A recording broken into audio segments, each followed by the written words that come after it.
স্বাগতম জানাই আপনাদের বাংলা সংবাদে। শুরুতেই থাকছে প্রধান প্রধান সংবাদের শিরোনাম। জানিয়ে দিব আজকের গুরুত্বপূর্ণ সব আপডেট। আন্তর্জাতিক সংবাদ প্রথমেই জানিয়ে দিব, যুক্তরাষ্ট্রের বিমান হামলায় হারানো যাবে না ইরানকে। এরপর আরও জানিয়ে দিব, যুক্তরাষ্ট্রের উদ্দেশ্যে ইরানের নতুন ঘোষণা। তেহরান স্পষ্ট করে জানিয়ে দিয়েছে, শুধু প্রতিশ্রুতি নয়, এবার তারা চায় বাস্তব ফলাফল। আরও জানিয়ে দিব, অস্ত্রের ট্রিগারে আঙুল দিল ইরান, লক্ষ্য যুক্তরাষ্ট্রের সামরিক ঘাঁটি। আরও জানিয়ে দিব, ইসরায়েলের হামলায় ফুঁসছে তেহরান, মধ্যপ্রাচ্যে যুদ্ধের দামামা। এরপর আরও জানিয়ে দিব, রাশিয়ার ডেড হ্যান্ড, যা তাদের পারমাণবিক অস্ত্রাগারকে বেশি ভয়ানক করে তুলেছে। এবং সর্বশেষ জানিয়ে দিব, ভয়াবহ ভূমিকম্পে বিধ্বস্ত ইতালি, আতঙ্কে প্রবাসীরা। আজকের আন্তর্জাতিক সব খবর শুনছিলেন সংবাদ শিরোনাম, এখন বিস্তারিত। তবে তার আগে অনুরোধ থাকবে, এই ভিডিওটিতে একটি লাইক, কমেন্ট এবং চ্যানেলটি সাবস্ক্রাইব করে জানিয়ে দিন কোন জেলা থেকে বা কোথা থেকে আপনি আমাদের এই ভিডিওটি দেখছেন এবং শুনছেন। ইরান যে অজেয় তা বোধহয় সবচেয়ে ভালো টের পেয়েছে যুক্তরাষ্ট্র, আর এবার তার সপক্ষে কথাও বললেন খোদ মার্কিন এক সাবেক প্রতিরক্ষা কর্মকর্তা। তার দেওয়া তথ্য যদি সত্যি হয়, তবে অধরায় রয়ে যাবে যুক্তরাষ্ট্রের প্রেসিডেন্ট ডোনাল্ড ট্রাম্পের সব। শুধু আকাশপথে হামলা চালিয়েই কি ইরানকে পরাজিত করা সম্ভব? যুক্তরাষ্ট্রের সামরিক অভিযানের কার্যকারিতা নিয়ে বিস্ফোরক মন্তব্য করেছেন সাবেক মার্কিন প্রতিরক্ষা কর্মকর্তা অ্যাডাম ক্লেমেন্টস। তার দাবি, বাস্তবতা হয়তো ওয়াশিংটনের প্রত্যাশার চেয়ে অনেক বেশি জটিল। শুধু বিমান হামলায় ইরানে বিজয় লাভ করা সম্ভব নয় বলে জানিয়েছেন এই সাবেক মার্কিন প্রতিরক্ষা কর্মকর্তা। তিনি জর্ডান ও ইয়েমেনে যুক্তরাষ্ট্রের কূটনৈতিক কর্মকর্তা হিসেবেও দায়িত্ব পালন করেছেন। সংবাদ মাধ্যম সিবিএস নিউজের মাধ্যমে জানা যায়, ক্লেমেন্টস জানিয়েছেন, ইরানের বিরুদ্ধে চালানো যুক্তরাষ্ট্রের সামরিক অভিযান শুধুমাত্র বিমান হামলার মাধ্যমে লক্ষ্য অর্জনের সীমাবদ্ধতাগুলোকে সামনে এনেছে। তিনি আরও জানিয়েছেন, যুক্তরাষ্ট্রের এই অভিযান সম্ভবত ইরানের কিছু ক্ষেপণাস্ত্র ও ড্রোন সক্ষমতাকে ব্যাহত করেছে, তবে ইরান তাদের এই ক্ষেপণাস্ত্রগুলোর কিছু অংশ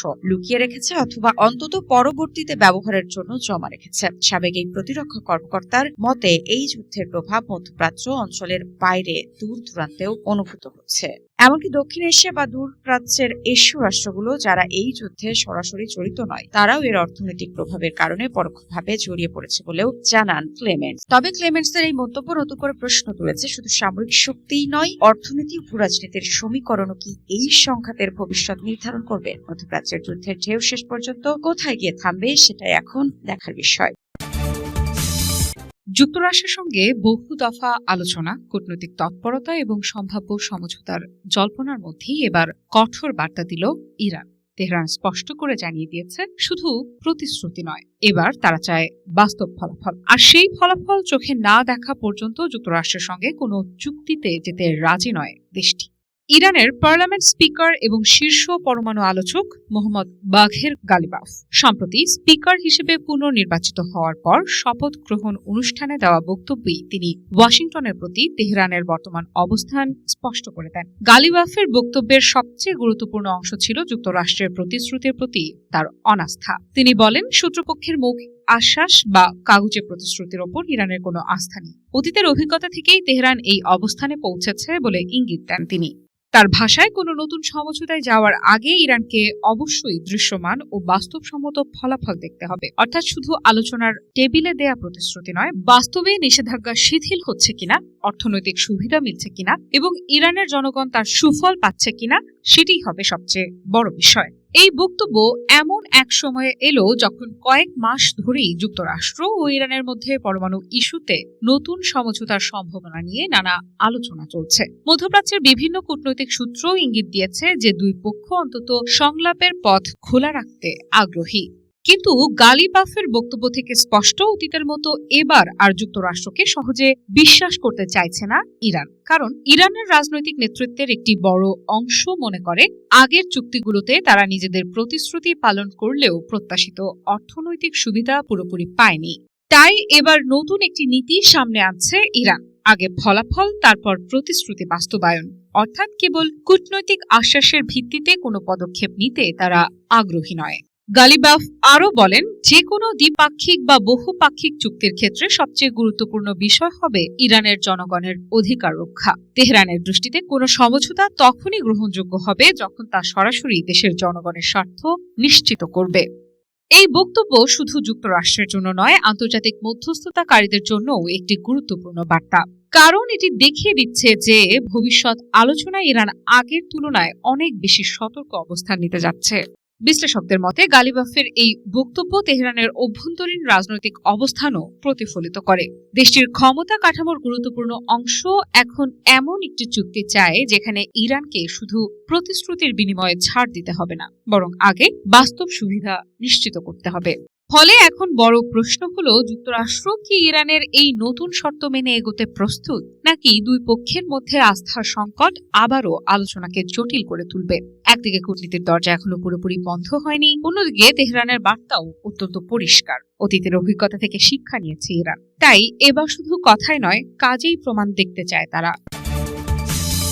নতুন অস্ত্র ইস্যুতে যুক্তরাষ্ট্রকে কি এবার চমক দেখাতে চলেছে ইরান? হঠাৎ করেই অস্ত্রের ট্রিগারে আঙুল কেন রাখলো ইরানের সামরিক বাহিনী? তবে কি যুদ্ধের আগুনের উত্তাপ আবারও ছড়াতে চলেছে মধ্যপ্রাচ্যে? 9 মাস আগেই পারমাণবিক অস্ত্র তৈরি করে ফেলতো ইরান। সম্প্রতি এমন দাবি করেন মার্কিন প্রেসিডেন্ট ডোনাল্ড ট্রাম্প। ইরানের কাছে এখনো পর্যাপ্ত পরিমাণে সমৃদ্ধ ইউরেনিয়াম রয়েছে বলে অভিযোগ পশ্চিমাদের। তবে এসব ইউরেনিয়াম দিয়ে ইরান প্রকৃতপক্ষে কি করছে সেটিকে ঘিরেই শঙ্কা বিরাজ করছে ইহুদিবাদীদের মাঝে। প্রশ্ন হলো, হঠাৎ করেই কোন চমকের কথা বলছেন ইরানের ভারপ্রাপ্ত প্রতিরক্ষা মন্ত্রী ব্রিগেডিয়ার জেনারেল মজিদ ইবনে আল রেজা? ইরানের সামরিক শক্তির প্রমাণ পেয়েছে যুক্তরাষ্ট্র ও ইসরায়েল। সাম্প্রতিক যুদ্ধের পর মার্কিন প্রেসিডেন্ট ডোনাল্ড ট্রাম্প কিছুটা দম্ভের স্বরেই বলেছিলেন যে ইরানের ক্ষেপণাস্ত্র শক্তিকে বিলীন করতে সফল হয়েছে যুক্তরাষ্ট্র। কিন্তু মার্কিন শাসকের এই দাবিকে মিথ্যা প্রমাণিত করে তেহরান জানিয়ে দিয়েছে, মধ্যপ্রাচ্য থেকে ইহুদিবাদীদের বিতাড়িত না করা পর্যন্ত এ লড়াই চলবেই। আর যুক্তরাষ্ট্রের গোয়েন্দা সংস্থাগুলোর দাবি, ইরানের কাছে এখনো পর্যাপ্ত পরিমাণে মিসাইল রয়েছে। এদিকে ইরানের কাছে থাকা প্রায় 440 কেজি ওজনের ইউরেনিয়ামগুলোকে ঘিরেও ব্যাপক চিন্তায় রয়েছে ট্রাম্প। কারণ পারমাণবিক অস্ত্র তৈরির এসব উপাদান 60% মাত্রায় সমৃদ্ধ রয়েছে বলে দাবি পশ্চিমাদের। সেগুলোকে আরো সমৃদ্ধ করে 90% উন্নীত করলে বেশ কয়েকটি পারমাণবিক অস্ত্র তৈরি করতে পারবে তেহরান। ইরানের পারমাণবিক ও ক্ষেপণাস্ত্র ইস্যুতে যখন চরম উত্তাপ বিরাজ করছে মার্কিনীদের দরবারে, ঠিক তখনই ব্রিগেডিয়ার জেনারেল মজিদ ইবনে আল রেজা জানালেন চাঞ্চল্যকর তথ্য। শত্রুপক্ষের বিরুদ্ধে আবারও যুদ্ধে ঝাঁপিয়ে পড়তে সর্বোচ্চ প্রস্তুতিতে রয়েছে ইরান। এমনটি জানিয়ে দেশটির ভারপ্রাপ্ত এই প্রতিরক্ষা মন্ত্রী বলেছেন, আমাদের আঙুল অস্ত্রের ট্রিগারে রয়েছে। নতুন চমক নিয়েই সম্ভাব্য যুদ্ধের ময়দানে উত্তাপ ছড়াবে তেহরান। তবে নতুন চমক বলতে আসলে তিনি কি বোঝাতে চেয়েছেন সে প্রসঙ্গে বিস্তারিত জানা যায়নি। 1 জুন এক প্রতিবেদনে বিষয়টি নিশ্চিত করেছে ইরান ভিত্তিক সংবাদ মাধ্যম মেহের নিউজ এজেন্সি। অন্যদিকে ইরানের বিরুদ্ধে সাম্প্রতিক সময়ে যুদ্ধে জড়িয়ে এখন যেন অনুশোচনা বোধ করছেন মার্কিন প্রেসিডেন্ট ট্রাম্প। ইরানের বিরুদ্ধে সামরিক সংঘাতে জড়ানোর কোনো প্রয়োজন ছিল না যুক্তরাষ্ট্রের, এমনটি জানিয়ে মার্কিন প্রেসিডেন্ট ট্রাম্প এক সাক্ষাৎকারে বলেছেন, ইরাকের বিরুদ্ধে অভিযান চালিয়ে আমরা যা করেছিলাম সেটি ছিল এক প্রকার বোকামি। আর ইরানের বিরুদ্ধে যুদ্ধে জড়িয়েও একই ভুল করেছি আমরা। যদিও ইরানের সামরিক শক্তি অত্যন্ত প্রখর, তবে 9 মাস আগে ইরানের পারমাণবিক কেন্দ্রে যদি B-2 বোমারু বিমান দিয়ে হামলা না চালাতাম, তাহলে দেশটির কাছে এতদিনে পারমাণবিক অস্ত্র থাকতো, যার মাধ্যমে পারস্য উপসাগরীয় অঞ্চলে ভিন্ন পরিস্থিতির উদ্ভব ঘটত। তবে বর্তমানে কোন পরিস্থিতিতে আছে ইরানের পারমাণবিক কর্মসূচি? জাতিসংঘের পরমাণু পর্যবেক্ষক সংস্থা IAEA সম্প্রতি জানিয়েছে, ইরানের ইস্পাহান পারমাণবিক কেন্দ্রে গচ্ছিত আছে 200 কেজি ওজনেরও বেশি সমৃদ্ধ ইউরেনিয়াম। যদিও এই কেন্দ্রটিকে লক্ষ্য করেই সাম্প্রতিক সময়ে বাংকার বাস্টার বোমা দিয়ে হামলা চালিয়েছিল যুক্তরাষ্ট্র ও ইসরায়েল। তবে বর্তমানে ইরানের পারমাণবিক কেন্দ্রগুলোতে IAEA এর প্রতিনিধিরা তদারকি করতে না পারায় সমৃদ্ধ সেই ইউরেনিয়ামগুলো এখন কি অবস্থাতে আছে সে সম্পর্কে কোনো তথ্যই জানে না আন্তর্জাতিক এই সংস্থা। কিন্তু তাদের ধারণা, ইরান এসব ইউরেনিয়াম অত্যন্ত সুরক্ষিত অবস্থাতেই রেখেছে, যেখানে বাংকার বাস্টার বোমা দিয়ে হামলা চালিয়েও ধ্বংস করতে পারবে না ইহুদিবাদীরা। ইরানের পররাষ্ট্রমন্ত্রী আব্বাস আরাকচির কড়া বার্তা, যুক্তরাষ্ট্র ও ইরানের মধ্যে যে যুদ্ধবিরতি কার্যকর রয়েছে তা কেবল দুই দেশের জন্য নয়, বরং লেবানন সহ সব ফ্রন্টেই প্রযোজ্য। তার ভাষায়, একটি ফ্রন্টে যুদ্ধবিরতি লঙ্ঘন মানে সব ফ্রন্টেই লঙ্ঘন। তিনি যুক্তরাষ্ট্র ও ইসরায়েলকে দায়ী করে বলেন, ভবিষ্যতে যে কোনো পরিণতির দায় তাদেরই নিতে হবে। ইরানের পার্লামেন্ট স্পিকার মোহাম্মদ বাকের গালিবাফও একই সুরে কথা বলেন। তার অভিযোগ, ইরানের বন্দরে মার্কিন অবরোধ আর লেবাননে ইসরায়েলের সামরিক অভিযান যুদ্ধবিরতির শর্ত ভঙ্গের স্পষ্ট প্রমাণ। তার সতর্কবার্তা, প্রতিটি সিদ্ধান্তের একটি মূল্য আছে, যা একসময় পরিশোধ করতেই হয়। এরপরই ইসরায়েলি সেনাবাহিনী বৈরুতের দাহিয়ে এলাকায় বসবাসরতদের সরে যেতে নির্দেশ দেয়, সেখানে নতুন হামলার কথা জানায়। এর আগে ইসরায়েলি স্থলবাহিনী দক্ষিণ লেবাননের এমন গভীরে প্রবেশ করে যা গত ২৬ বছরে সবচেয়ে বড় অগ্রগতি। অন্যদিকে ডোনাল্ড ট্রাম্পের দাবি, তিনি উত্তেজনা কমানোর চেষ্টা করছেন। সামাজিক যোগাযোগ মাধ্যমে দেওয়া এক পোস্টে ট্রাম্প বলেন, ইসরায়েলের প্রধানমন্ত্রী বেনিয়ামিন নেতানিয়াহুর সঙ্গে তার আলোচনা হয়েছে। ইসরায়েলি বাহিনী বৈরুতের দিকে আর এগোবে না। তার দাবি, হিজবুল্লাহর সঙ্গেও তার যোগাযোগ হয়েছে। উভয় পক্ষই গোলাগুলি বন্ধে সম্মত। এদিকে ইরানের তাসনিম সংবাদ সংস্থা দিয়েছে আরো এক বিস্ফোরক তথ্য। তাদের প্রতিবেদন বলছে, তেহরান শুধু লেবানন নয়, গাজায়ও ইসরায়েলি অভিযান বন্ধের দাবি জানিয়েছে। পাশাপাশি মধ্যস্থতাকারীদের মাধ্যমে যুক্তরাষ্ট্রের সঙ্গে বার্তা আদান প্রদানও আপাতত স্থগিত। ইরানি কর্মকর্তারা জানান, গাজা ও লেবাননে ইসরায়েলি অভিযান বন্ধ না হলে কোনো আলোচনা নয়। যদিও তাসনিমের এই প্রতিবেদন আনুষ্ঠানিকভাবে ইরান সরকার নিশ্চিত করেনি, তবুও পর্যবেক্ষকদের মতে এটি আসলে তেহরানের অবস্থান জানান দিচ্ছে। ইসরায়েলেরও কড়া হুঁশিয়ারি, লেবানন ও গাজায় লাল রেখা অতিক্রম করলে ইরান সেটিকে সরাসরি যুদ্ধ হিসেবে বিবেচনা করবে। এই দুই জায়গায় অব্যাহত অভিযানে নতুন ফ্রন্ট খোলা হতে পারে, আর হরমুজ প্রণালীও বন্ধ রাখা হতে পারে। এই উত্তেজনার মধ্যেই ট্রাম্প বলছেন, ইরান চুক্তি করতে চায়, শেষ পর্যন্ত সব ঠিক হয়ে যাবে। কিন্তু বাস্তবতা অন্য গল্প বলছে। বৈরুতে যুদ্ধ বিমানের গর্জন, গাজায় ধ্বংসস্তূপ আর আর্তনাদ, তার সঙ্গে ইরানের হুমকি, সব মিলিয়ে মধ্যপ্রাচ্য এখন কোন পথে এগোবে?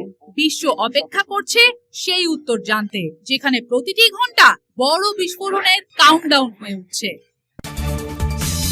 পারমাণবিক অস্ত্র আজ পর্যন্ত মানুষের তৈরি সবচেয়ে ভয়ঙ্কর ও ধ্বংসাত্মক সমরাস্ত্র। তবে রাশিয়ার কাছে এমন একটি অনন্য সামরিক ব্যবস্থা রয়েছে যা তাদের পারমাণবিক অস্ত্রাগারকে আরো বেশি ভয়ানক করে তুলেছে। পশ্চিমা বিশ্বে এটি ডেড হ্যান্ড নামে পরিচিত। এই সিস্টেম এমনভাবে ডিজাইন করা হয়েছে যেন রাশিয়ার শীর্ষ নেতৃত্ব সম্পূর্ণ নিশ্চিহ্ন হয়ে যাওয়ার পরও শত্রুপক্ষের উপর এক ভয়াবহ পারমাণবিক প্রতিশোধ নেওয়া যায়। সাম্প্রতিক সময়ে বিভিন্ন অস্ত্র নিয়ন্ত্রণ চুক্তি ভেঙে পড়া এবং বিশ্বজুড়ে পারমাণবিক উত্তেজনা বৃদ্ধির কারণে রাশিয়ার এই স্বয়ংক্রিয় ব্যবস্থা আবারও আলোচনায় এসেছে। অনেক বিশেষজ্ঞ এটিকে ইতিহাসের সবচেয়ে ভীতিকর সামরিক প্রযুক্তিগুলোর একটি বলে মনে করেন। 1985 সালে স্নায়ুযুদ্ধের সময় ডেড হ্যান্ড ব্যবস্থা তৈরি করেছিল তৎকালীন সোভিয়েত ইউনিয়ন। এটি মূলত একটি বিকল্প পারমাণবিক কমান্ড ব্যবস্থা। এর উদ্দেশ্য ছিল ভয়াবহ। যদি কোনো বড় ধরনের পারমাণবিক হামলায় রাশিয়া ধ্বংস হয়ে যায় এবং তাদের প্রেসিডেন্ট, প্রতিরক্ষা মন্ত্রী ও শীর্ষ সামরিক কর্মকর্তারা নিহত হন, তবুও এই ব্যবস্থা স্বয়ংক্রিয়ভাবে পাল্টা পারমাণবিক হামলা চালাতে সক্ষম হবে। অর্থাৎ কোনো শত্রু রাষ্ট্র যেন রাশিয়ার পাল্টা জবাব দেওয়ার ক্ষমতা পুরোপুরি ধ্বংস করতে না পারে সেটি নিশ্চিত করতেই এই ব্যবস্থা তৈরি করা হয়েছে। রাশিয়ার কাছে স্থলভাগ ও মহাকাশে স্থাপিত বিস্তৃত সেন্সর নেটওয়ার্ক রয়েছে। এসব সেন্সর সবসময় বিকিরণের মাত্রা, ভূকম্পীয় কম্পন, বিস্ফোরণের চাপ তরঙ্গ এবং তীব্র আলোর ঝলক পর্যবেক্ষণ করে। যদি সেন্সরগুলোর সিগন্যালে পারমাণবিক হামলার তথ্য আসে এবং একই সঙ্গে রাশিয়ার কেন্দ্রীয় কমান্ড ব্যবস্থার সঙ্গে যোগাযোগ বিচ্ছিন্ন হয়ে যায়, তাহলে এই ব্যবস্থা স্বয়ংক্রিয়ভাবে সক্রিয় হতে পারে। ধারণা করা হয় এর নিয়ন্ত্রণ কেন্দ্র রাশিয়ার ইউরাল পর্বতমালা অঞ্চলের ভূগর্ভস্থ একটি সুরক্ষিত স্থাপনায় অবস্থিত। কিন্তু রাশিয়ার শীর্ষ নেতৃত্ব ও সামরিক কমান্ড ধ্বংস হয়ে গেলেও কিভাবে কাজ করবে এই ব্যবস্থা? জানা গেছে, ব্যবস্থাটি সক্রিয় হওয়ার পর স্বয়ংক্রিয় কমান্ডের মাধ্যমে মিসাইল আকাশে উৎক্ষেপণ করা হয়। এসব মিসাইলে কোনো পারমাণবিক ওয়ারহেড থাকে না। এগুলো রাশিয়ার বিভিন্ন পারমাণবিক বাহিনীর কাছে উৎক্ষেপণের সংকেত ও কোড পাঠায়। এরপর সেই কোড দেশজুড়ে থাকা মিসাইল সাইলো, মোবাইল লঞ্চার এবং সাবমেরিনে মোতায়েন পারমাণবিক অস্ত্র ব্যবস্থায় পৌঁছে যায়। ফলে জীবিত কোনো শীর্ষ নেতার সরাসরি নির্দেশ ছাড়াই পাল্টা হামলা চালানো সম্ভব হয়। পশ্চিমা দেশগুলো ডেড হ্যান্ড ব্যবস্থাকে প্রায়ই একটি ফেল ডেডলি ব্যবস্থা হিসেবে বর্ণনা করে, কারণ নির্দিষ্ট পরিস্থিতিতে এটি মানুষের সিদ্ধান্ত গ্রহণের ভূমিকা অনেকাংশে কমিয়ে দেয়। সাধারণত পারমাণবিক অস্ত্র ব্যবহারের জন্য রাজনৈতিক ও সামরিক নেতৃত্বের অনুমোদন প্রয়োজন হয়, কিন্তু ডেড হ্যান্ড স্বয়ংক্রিয়ভাবে প্রতিক্রিয়া জানাতে পারে। সমালোচকদের মতে এমন স্বয়ংক্রিয় ব্যবস্থা ভুল সংকেত বা অনাকাঙ্ক্ষিত পরিস্থিতিতে পারমাণবিক সংঘাতের ঝুঁকি বাড়াতে পারে। অন্যদিকে রাশিয়ার দাবি এটি শত্রুদের জন্য শক্তিশালী প্রতিরোধমূলক বার্তা হিসেবে কাজ করে। এই ব্যবস্থা রাখার আসল কারণ হলো শত্রুরা যেন রাশিয়ার দিকে চোখ তুলে তাকানোর সাহস না দেয়। ইউরোপের অন্যতম সুন্দর ও ঐতিহাসিক দেশ ইতালি হঠাৎ করে এক তীব্র ভূকম্পনে কেঁপে উঠেছে। স্থানীয় সময় গভীর রাতে যখন সাধারণ মানুষ ঘুমে আচ্ছন্ন, ঠিক তখনই পুরো অঞ্চল জুড়ে এক শক্তিশালী কম্পন অনুভূত হয়। আকস্মিক এই প্রাকৃতিক দুর্যোগে মুহূর্তের মধ্যে স্থানীয় বাসিন্দাদের মাঝে চরম আতঙ্ক ছড়িয়ে পড়ে। বিছানা ছেড়ে হাজার হাজার মানুষ ঘর থেকে বেরিয়ে খোলা আকাশের নিচে আশ্রয় নেন। আচমকা এই কম্পন ইতালির একটি বড় অংশকে নাড়া দিয়ে গেছে। ইতালির ভূতাত্ত্বিক গবেষণা সংস্থার দেওয়া তথ্য অনুযায়ী রিক্টার স্কেলে এই ভূমিকম্পের মাত্রা ছিল 6.2। এর উৎপত্তি স্থল ছিল দেশটির দক্ষিণাঞ্চলীয় কালাব্রিয়া উপকূলের টাইরহেনিয়ান সাগরে। তবে স্বস্তির বিষয় হল ভূমিকম্পটি ভূপৃষ্ঠ থেকে প্রায় 250 কিলোমিটার গভীরে আঘাত এনেছে। উৎপত্তি স্থল অনেক গভীরে হওয়ার কারণে ভূপৃষ্ঠে কম্পনের তীব্রতা ছড়ালেও বড় ধরনের কোনো বড় বিপর্যয় বা ধসের ঘটনা ঘটেনি। তবে জরুরি অবস্থা ঘোষণা করা হয়েছে। কালাব্রিয়া ছাড়াও সিসিলি, কাম্পানিয়া এবং নেপলসের মতো বড় বড় শহরগুলো এই ভূকম্পনে কেঁপে উঠেছে।